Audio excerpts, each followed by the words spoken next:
Assalamualaikum warahmatullahi wabarakatuh. Selamat pagi, salam sejahtera untuk kita semua yang sama-sama kita hormati dan kita banggakan. Bapak Deputi di sini sudah hadir. Bapak Alex Deni, beliau adalah Deputi Bidang SDM Aparatur. Terima kasih Pak atas kehadirannya. Nanti beliau akan menyampaikan kaitan dengan grand design untuk ASN kita ke depan, termasuk transformasinya, dikaitkan dengan urgensi pengadaan P3K tahun 2022. Nah ini saya kira Bapak Ibu mindset kita harus kita samakan terkait dengan ini. Makanya nanti dari Pak Deputi SDM akan menyampaikan poin-poin yang tadi saya sampaikan. Kemudian di sebelah kanan saya ada Bapak Suharmen. Beliau adalah Deputi Sistem Informasi Kepegawaian Badan Kepegawaian Negara yang sehari-hari juga mengawal kita di dalam pengadaan di tahun ini, dan beliau sangat concern sekali sehingga memang kita sama-sama fokus pelaksanaan pengadaan kita ini akan diadakan di tahun 2022. Nanti beliau akan menyampaikan apa-apa saja isu strategis di dalam implementasinya, kemudian juga apa-apa saja yang harus disiapkan oleh kementerian, lembaga, dan pemerintah daerah, termasuk jadwal pelaksanaan. Jadi pelaksanaan ini bukan hanya tergantung kepada BKN ya sebagai institusi pelaksananya, tapi juga dukungan dari Bapak Ibu kementerian lembaga. Dan perlu juga kami sampaikan kepada Bapak Ibu sekalian, saat ini juga kami sudah menyampaikan surat kepada seluruh pejabat yang berwenang ya, kepada Pak Sekjen, ya Pak Sesmen, kemudian itu juga kepada Sekretaris Utama kaitan dengan input data rincian penetapan kebutuhan yang sudah disampaikan oleh Pak Menteri Pan-RB kepada seluruh kementerian lembaga. Nah ini kan menurut rencana bahwa di akhir bulan ini akan dilakukan proses tahapannya ya, termasuk tadi Bapak Ibu kaitan dengan input data terhadap penetapan kebutuhan, mengingat pengumuman pendaftaran itu akan dilakukan di akhir Oktober 2022 itu. Sehingga untuk kelancaran pelaksanaan seleksi ini diharapkan input itu sudah dilakukan di dalam SSC-ASN-nya BKN.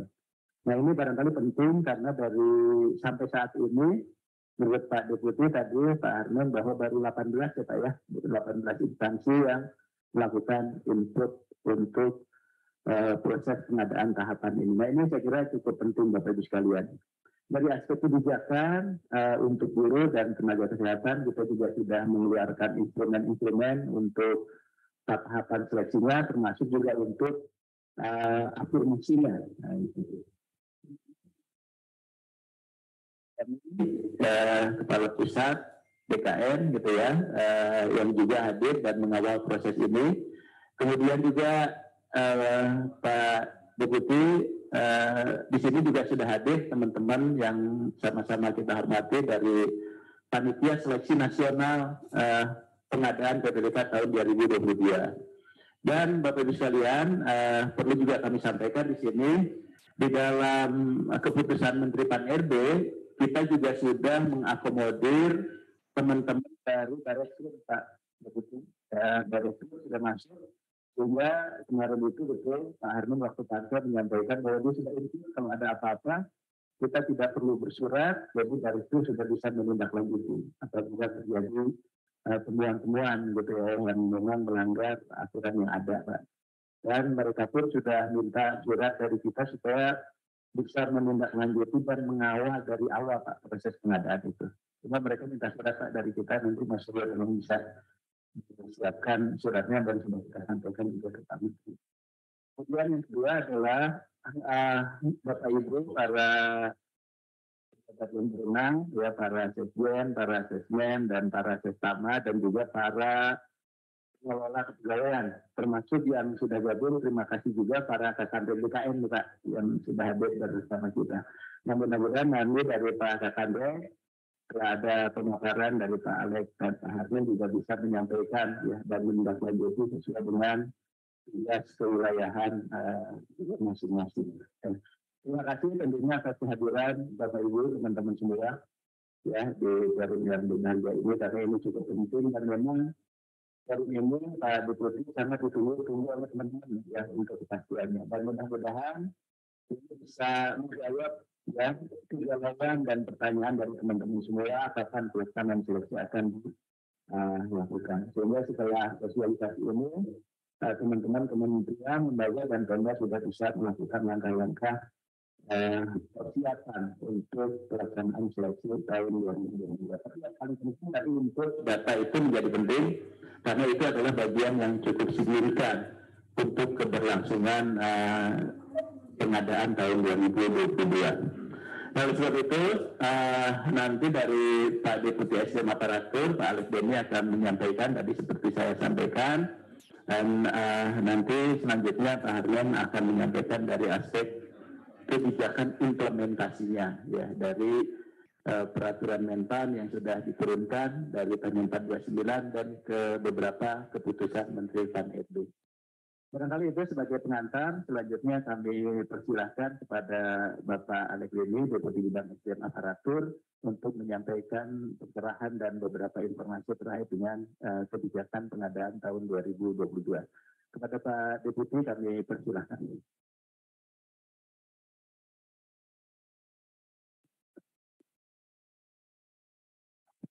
Terima kasih Pak Abah, yang saya hormati Pak Harmen, beserta kawan-kawan dari BKN. Yang saya hormati Bapak Ibu dari Kementerian Pendidikan, Kebudayaan, Riset dan Teknologi, dari Kementerian Kesehatan, BPKP, kemudian kawan-kawan dari BRIN, terima kasih sudah hadir, kawan-kawan dari BSSN, tim VA, Panselnas, dan segenap undangan, terutama para Sekjen, Testama, Sekda, Provinsi, Kabupaten, Kota, atau yang mewakili beserta Biro Kepegawaian masing-masing. Selamat pagi, Assalamualaikum warahmatullahi wabarakatuh. Salam, salam sejahtera, Om Swastiastu, Namo Buddhaya, salam kebajikan. Izinkan saya mengantar sedikit diskusi pagi ini, yang nanti secara teknis tentu Pak Harmen akan bisa menjelaskan lebih detail. Saya hanya ingin mengingatkan kembali gambar besarnya. Jadi kita melakukan sesuatu, jangan sampai lupa kita tujuannya apa. Kadang-kadang kita berputar-putar di proses, kita lupa tujuannya begitu. Nah, karena itu saya tidak akan pernah bosan mengingatkan tujuan kita adalah memenangkan visi misi pemerintah, dalam hal ini Presiden, kemudian beliau sudah menetapkan prioritas kerja 5 tahun ini, dan tentu kita berkewajiban untuk mendukung pencapaian prioritas kerja itu. Salah 2 diantaranya adalah pengembangan SDM dan penyederhanaan birokrasi. Kalau kita bicara pembangunan SDM, tentu nanti ya para pelaku utama, para aktor-aktor pentingnya adalah antara lain guru, ya, kemudian dosen, dan tentu juga nakes. Karena kalau kesehatan kita membaik, produktivitas kita bisa meningkat, kemudian nilai tambah yang dihasilkan bisa lebih baik. Nah, terkait dengan itu, Bapak Presiden ingin sekali mengantar kita menjadi negara maju yang besar kemungkinan bisa akan kita capai dalam 10-15 tahun ke depan. Ya, diperkirakan 2045 atau 2050 kita akan menjadi kekuatan ekonomi terbesar keempat di dunia. Bapak Ibu yang saya hormati, salah satu requirement-nya tentu saja menjadikan birokrasi kita, birokrasi yang profesional dan berkelas dunia. Nah, ini menarik. Kenapa? Kalau kita bicara kelas dunia, ini lagi hangat-hangat nih, sebentar lagi Piala Dunia di Qatar ya. Nah, tim-tim kelas dunia bertanding nih di sana. Nggak semua tim akan bertanding di sana, pilihan-pilihan saja. Kenapa? Mereka sepantar diadu di kelas dunia ini. Nah, dalam konteks pemerintahan, tentu kita juga punya indikator-indikator yang kita perbandingkan dengan pemain kelas dunia tadi. Ya, efektivitas pemerintahan misalnya, kemudahan berusaha, misalnya indeks persepsi korupsi dan lain-lain, yang saat ini kita ketinggalannya cukup jauh.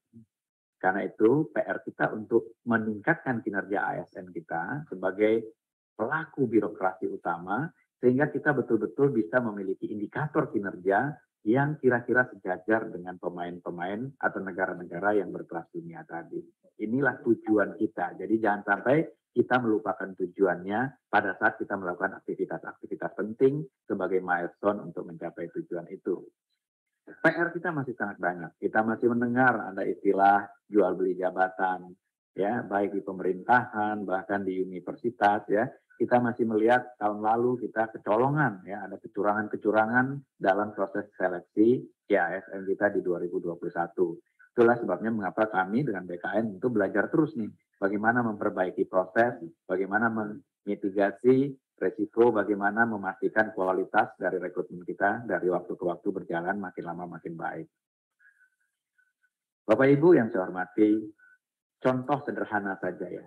Kalau kualitas pendidikan kita belum baik, maka orang-orang yang punya uang akan mengirim anaknya sekolah ke luar negeri. Bayangkan 2021 saja ya, itu lebih dari 53.000 mahasiswa kita sekolah keluar. Nah, ini tentu devisanya keluar. Sebaliknya, kalau kualitas pendidikan kita baik, tentu negara-negara tetangga akan mengirim ya anak-anaknya untuk bersekolah ke kita. Nah, itulah salah satu mengapa kualitas pendidikan ini perlu kita pikirkan dengan baik. Kesehatan misalnya. Tahun lalu 2 juta WNI berobat ke luar negeri setiap tahun. Itu membuat kita kehilangan devisa lebih dari 110 triliun. Nah, kalau kualitas kesehatan kita baik, tentu yang terjadi sebaliknya. Negara-negara tetangga akan mengirim, ya, akan berobat ke dalam negeri. Inilah mengapa indikator-indikator ini penting kita perhatikan. Kenapa kualitas pendidikan dan kualitas pelayanan kesehatan itu penting kita perhatikan. Dalam konteks ini, reformasi birokrasi perlu dilakukan dengan baik. Tetapi kita juga menyadari kenyataan di lapangan bahwa ada PR-PR kita yang belum selesai, sehingga reformasi birokrasi ini, kok baru ngomong? Saya udah share nih, belum bisa. Oke, mohon maaf. No, diam saja nih, belum di-share. Oke, saya cek lagi. Tolong dicek sekali lagi, sudah ada belum?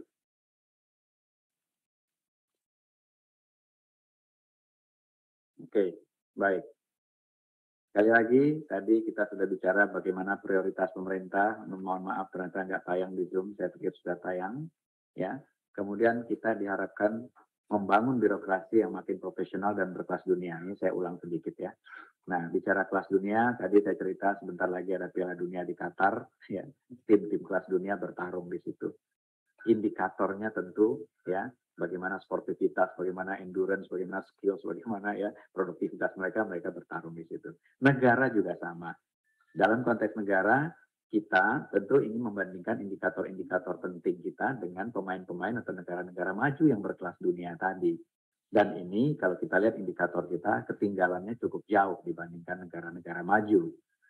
Nah, belum lagi kasus-kasus yang mendasar masih terjadi ya. Jual beli jabatan itu kan kasus yang basic sekali yang harusnya tidak boleh terjadi lagi di era transparansi seperti sekarang. Di era digital seperti ini, kalau masih ada yang curang, masih ada yang jual beli, itu kebangetan. Karena viralnya cepat banget.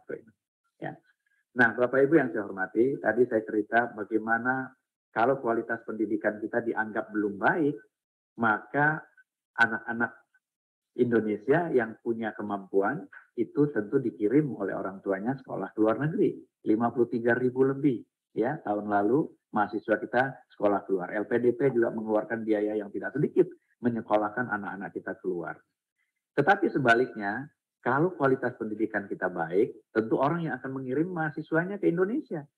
Ini akan mendatangkan devisa, devisa akan meningkatkan pendapatan negara ujung-ujungnya akan bisa membuat anggaran untuk ASN diperbaiki, yang ujung-ujungnya gaji ASN bisa diperbaiki. Kesehatan tadi, 2 juta setahun berobat ke luar negeri setiap tahun. 110 triliun ya devisa kita hilang ke luar negeri. Kenapa? Karena mungkin dianggap kualitas berobat di luar negeri lebih tinggi daripada kualitas berobat di dalam negeri. Nah, bayangkan kalau kualitas nakes kita baik, rumah sakit kita baik, dan lain-lain. Kita justru akan bisa mendatangkan devisa, karena mungkin nanti orang-orang kaya dari Filipina, Bangladesh, Vietnam, itu akan berobat ke Indonesia. Jadi kawan-kawan, reformasi birokrasi menuju kelas dunia tadi bukan sekedar jargon harusnya. Ini adalah suatu cita-cita yang harusnya akan membuat kita memang masuk ke liga negara-negara maju tadi, yang tentu saja akan berimpak kepada kesejahteraan masyarakatnya. Menarik reformasi menuju profesional dan berkelas dunia ternyata tidak mudah, karena ada tarikan juga ke kiri yang nggak kalah besarnya. Ya. Masih ada KKN, masih ada kecurangan, jual beli jabatan, masih ada zona nyaman dari ASN kita untuk berubah, untuk belajar, dan lain-lain. Masih ada sistem penganggaran yang masih belum ya terlihat bagaimana kesejahteraan ASN itu menjadi terperhatikan. Masih ada masalah non-ASN yang belum selesai-selesai. Dari 2005 kita coba selesaikan sampai 2022. Jangankan menuju selesai, malah magnitudnya makin lama makin besar. Belum lagi kalau itu sempat dipolitisasi. Jadi jangan sampai kita transformasi birokrasi ini seperti tarik tambang. Kitanya semua berkeringat, tapi tambangnya nggak bergerak menuju indikator-indikator yang lebih baik tadi. Jadi kawan-kawan, kita semua perlu menyadari bahwa ayo kita satukan komitmen kita menuju ke sana, walaupun kita menyadari realita di lapangan masih ada PR-PR ini yang juga mesti kita tuntaskan. Nah, karena itu transformasi birokrasi dilakukan secara menyeluruh. Organisasinya diperbaiki, ya layer-layernya dipersingkat agar organisasinya menjadi lebih lincah. Kemudian sistem kerjanya diperbaiki menuju digitalisasi, baik itu pelayanan publik maupun proses bisnis internalnya pemerintah, dan SDM aparaturnya juga harus ditransformasi secara menyeluruh. Budaya kerjanya diperkuat, kecepatan belajarnya ditingkatkan, kinerjanya ditingkatkan, penghargaannya pun harus kita perbaiki.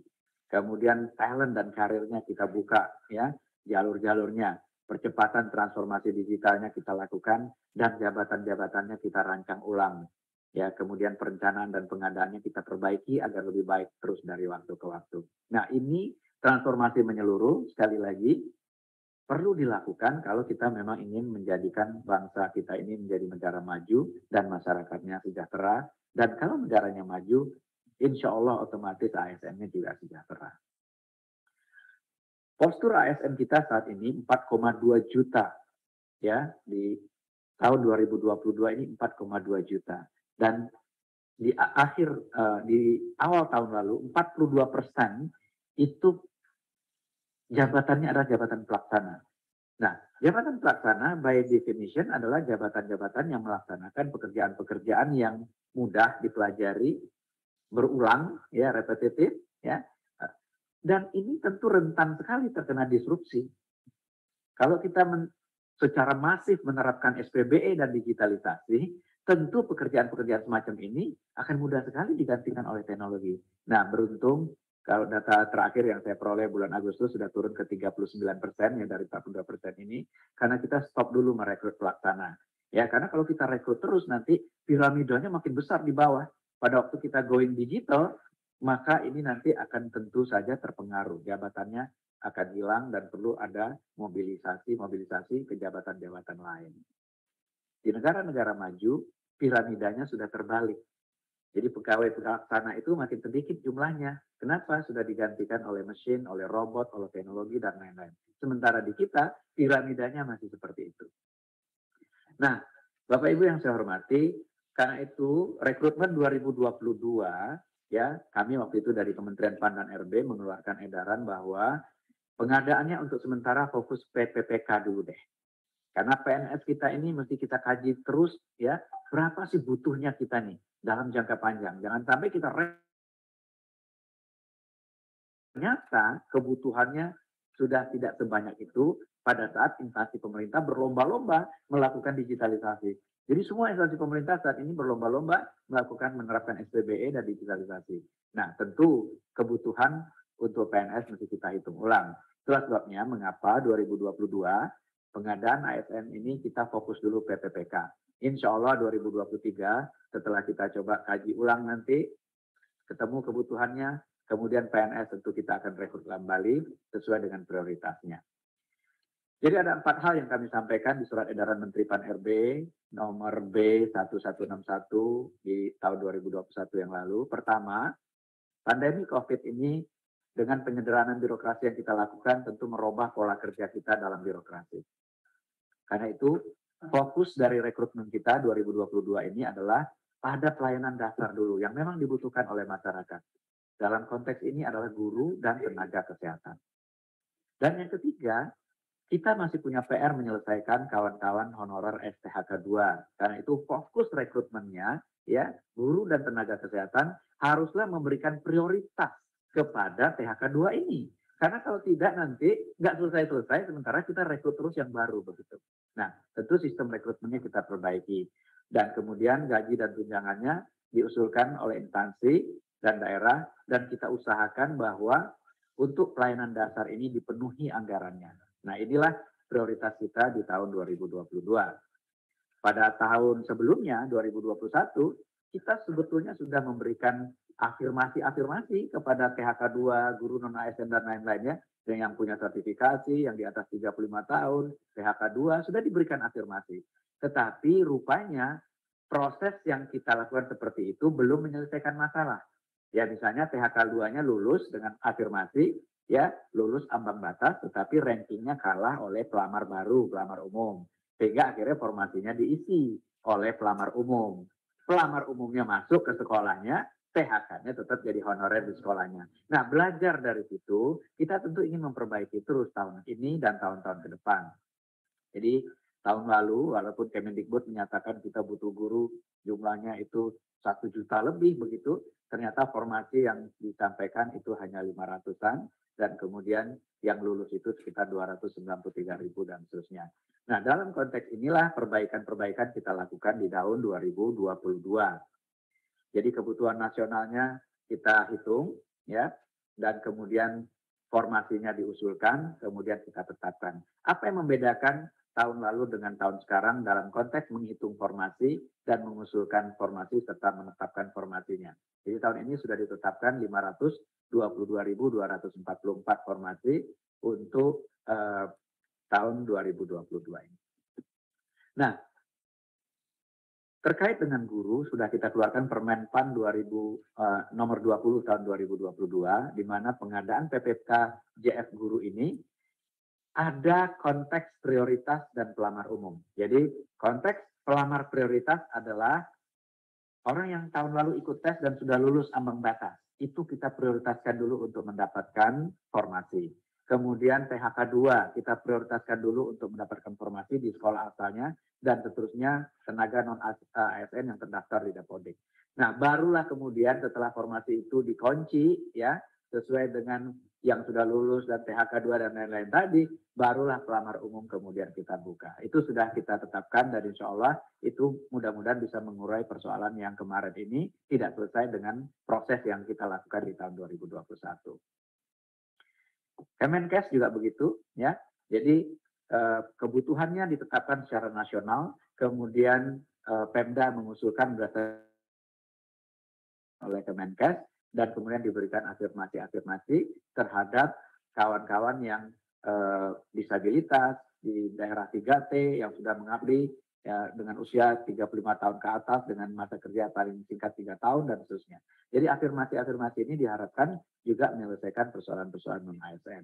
Begitu juga terkait dengan dosen dan kemudian tenaga teknis lainnya. Jadi Permen PAN 20 2022 memperbaiki proses yang tahun lalu itu usulannya langsung datang dari kementerian, lembaga, dan daerah, ditetapkan oleh Menpan RB, kemudian proses seleksinya CASN-nya melamar ke formasi yang telah ditetapkan. Ya, misalnya Pak Budi melamar menjadi guru yang dibuka lowongan formasinya di sekolah tertentu.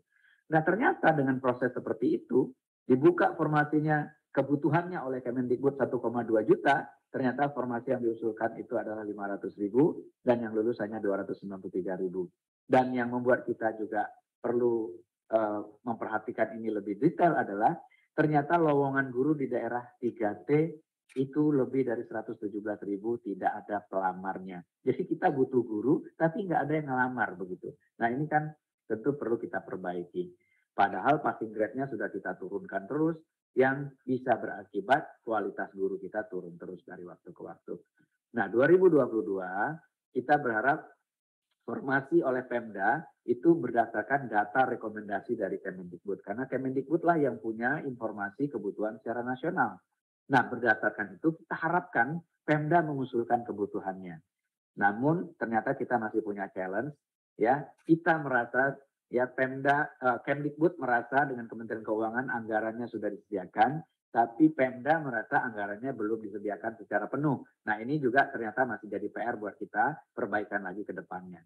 Tetapi paling tidak sekarang Pemda dalam hal mengusulkan formasi sudah mengacu kepada perhitungan secara nasional yang ditetapkan oleh Kemendikbud. Dan proses seleksinya berdasarkan prioritas yang tadi saya ceritakan.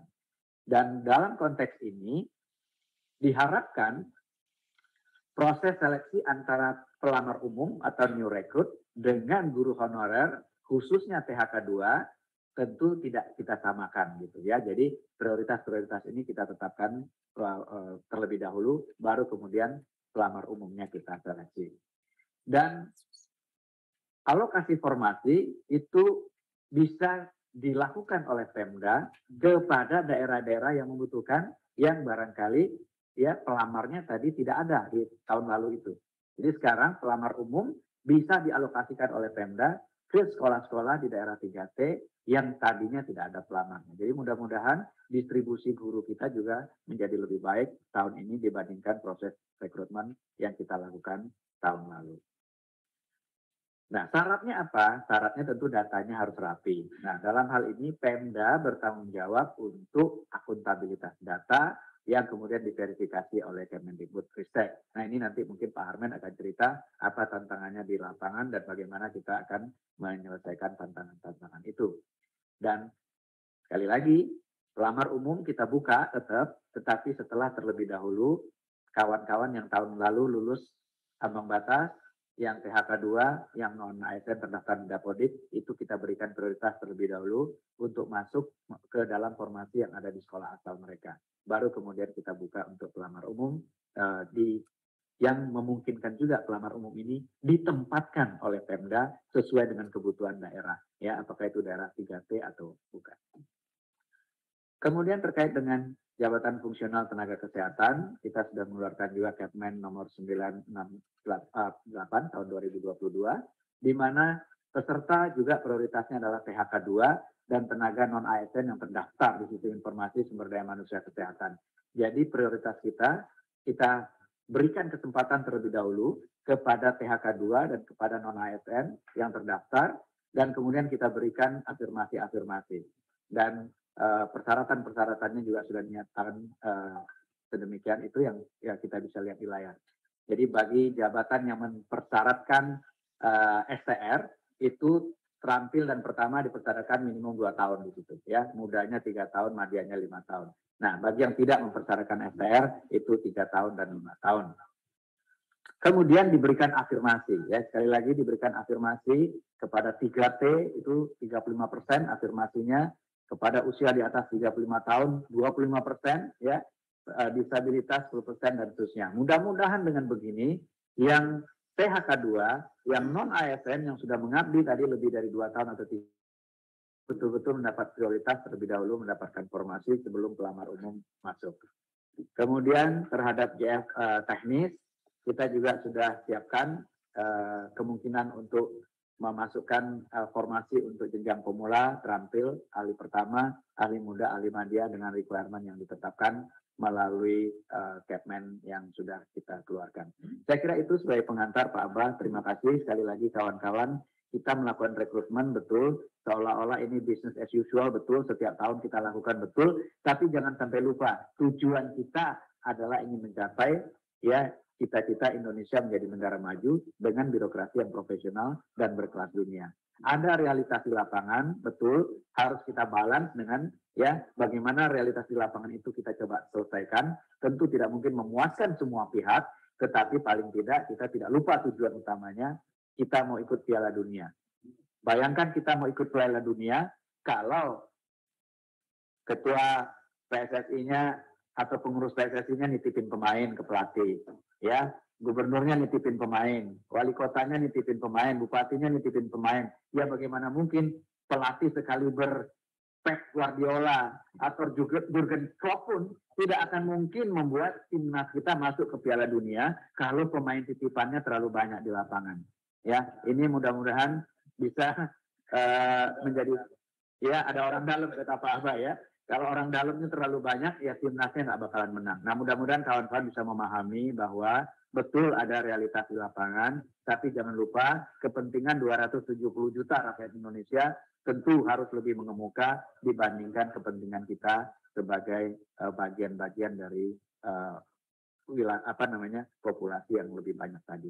Saya kira itu, terima kasih, mohon maaf jika ada yang kurang berkenan. Bila taufiq wa hidayah. Assalamualaikum warahmatullahi wabarakatuh. Waalaikumsalam warahmatullahi wabarakatuh. Terima kasih Pak Deputi, tadi sudah mengingatkan kembali Bapak Ibu sekalian, walaupun ini kayak ritual gitu ya Pak ya, pekerjaan ritual, tapi kita tetap tujuan utama kita itu yang harus kita capai.